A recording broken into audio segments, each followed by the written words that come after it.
কবরের নিচে অপেক্ষামান সেই অজানা ভয় একটা ছোট্ট গ্রাম ছিল, নাম আল মাহজুরা। গ্রামটা ছিল সবুজে ঘেরা, শান্তিপূর্ণ।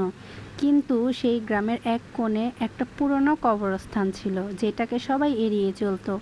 কারণ বলা হতো রাতে ওখানে অশরীরী আত্মারা কান্না করে। রায়হান নামের এক যুবক ছিল গ্রামের। ধর্মে তেমন মনোযোগী ছিল না, দিনভর বন্ধুদের নিয়ে হাসি ঠাট্টা আর হারাম কাজে মেতে থাকতো। নামাজ রোজা সবই তার কাছে ব্যঙ্গর বিষয়। এক রাতে সে বন্ধুরা মিলে সাহস দেখাতে পুরনো সেই কবরস্থানে গেল। উদ্দেশ্য প্রমাণ করবে এসব ভৌতিক কথা মিথ্যে। এক কবরের পাশে গিয়ে তারা হাসতে হাসতে বলল, ওই ভূত থাকলে সামনে আয়। বন্ধুরা দৌড়ে পালালেও রায়হান দাঁড়িয়ে থাকলো। হঠাৎ একটা ঠান্ডা হাওয়া বইল, চারপাশ কুয়াশায় ভরে গেল। অন্ধকারের মধ্যে এক বৃদ্ধ লোকের মতো কেউ তার পাশে এসে দাঁড়ালো।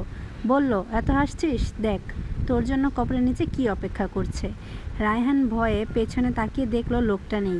তার পায়ের নিচের মাটি ধসে পড়েছে। সে দেখলো নিচে এক গর্ত, আর সেই গর্তের ভেতরে হাজারো পোকামাকড়, আগুনের শিখা আর কবরের আজাবের ফেরেশতা মুনকার ও নাকির দাঁড়িয়ে আছে। ওরা বলল, তুই দুনিয়ায় আল্লাহর হুকুম মানিসনি, নামাজ পড়িসনি, মানুষের সাথে বাজে ব্যবহার করেছিস, এখন তোর হিসাব শুরু। হঠাৎ রায়হান দেখলো তার জান বের হয়ে নেওয়া হচ্ছে। সে কাঁদছে আর আর্তনাদ করছে, কিন্তু কোনো উপকার নেই। ঠিক তখনই সে চিৎকার করে উঠল। ঘুম ভেঙে গেল, শরীর ঘামে ভিজে গেছে, আশেপাশে অন্ধকার। সেই রাতেই সে আল্লাহর ভয়ে কাঁদতে কাঁদতে তওবা করলো। পরদিন ভোরবেলা গ্রামের মসজিদে প্রথম নামাজ পড়তে দেখা গেল রায়হানকে।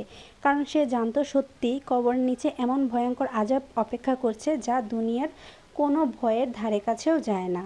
ইয়া আল্লাহ, আপনি আমাদের সবাইকে দুনিয়ার ফিতনা থেকে, কবরের আযাব থেকে এবং জাহান্নামের শাস্তি থেকে হেফাজত করুন।